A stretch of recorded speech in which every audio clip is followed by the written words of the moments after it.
Hi guys! Welcome back to my YouTube channel and I'm Sarah Jane Semic and for today's video.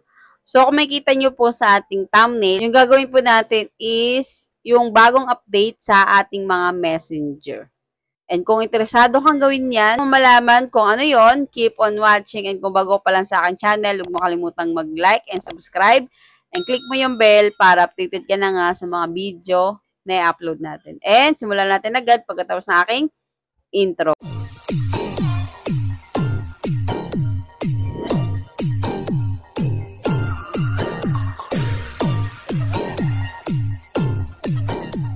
Okay, nandito po tayo sa ating cellphone. So, kung hindi pa po updated yung ating mga messenger, so kailangan po kasi updated yung ating mga messenger. So, punta tayo sa App Store.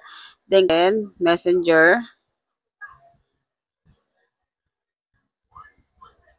Yan, yung aking messenger naman po is updated. So, open natin.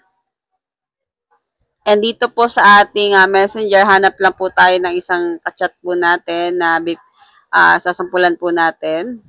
Then dito sa baba is makikita nyo tong message permission. So ito yung sinasabi ko pong pwede nyo pong i-off yun, yung inyong permission dito sa iyong ka-chat. So allow message sharing. So nakalagay dito, everyone in this chat can share message with Meta AI or auto-save photo. So click natin muna tong learn more. And sabi dito, message sharing permission and the features managed by it are being gradually introduced and may not be available to you.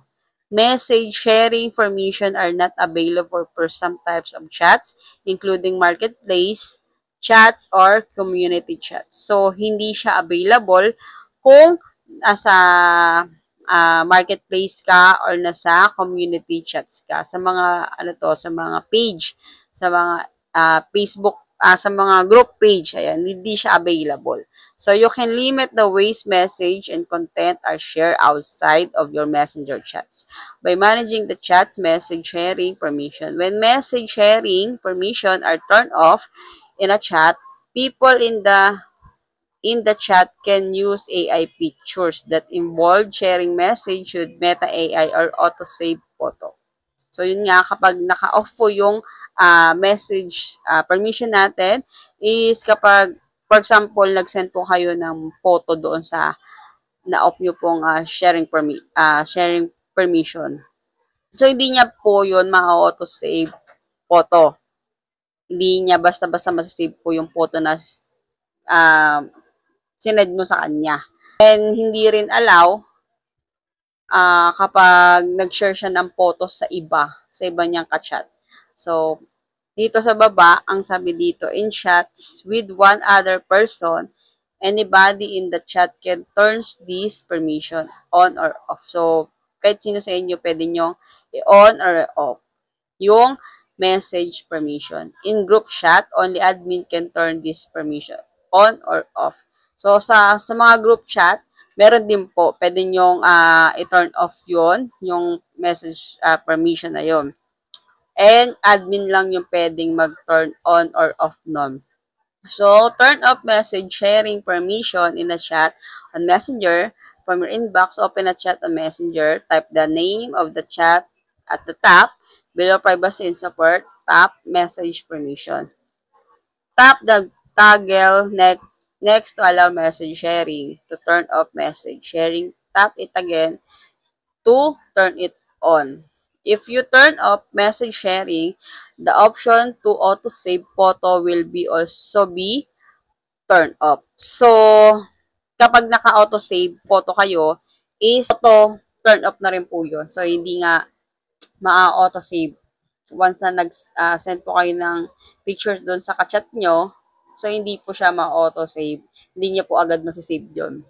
So, no one in the chat will be able to use an AI pictures that involve sharing message with Meta AI, such as summarizing with Meta AI or asking Meta AI to edit someone else's photo. Remember that people can still share message or content in the chat with other people. Example, by forwarding or with Meta by reporting. So, hindi rin niya pwedeng i-forward yung yung picture or yung other conversation nyo ng yung kachat. So, importante rin din yun para sa ating mga privacy na naka-off po yun. So, pero depende naman po yan din sa inyo kung i-off nyo or ito-turn on nyo. So, yun lang. Ito lang yung bagong update ni Messenger sa ating mga Messenger.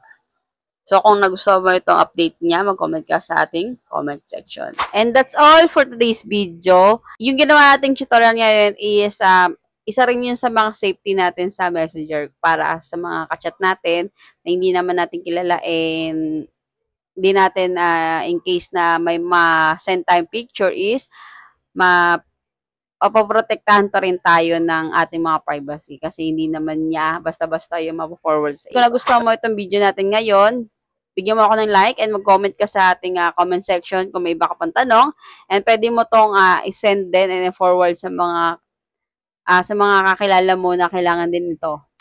And huwag mo kalimutang mag-like and subscribe and click mo yung bell para updated ka na nga sa mga video na upload natin. And see you next video. Bye!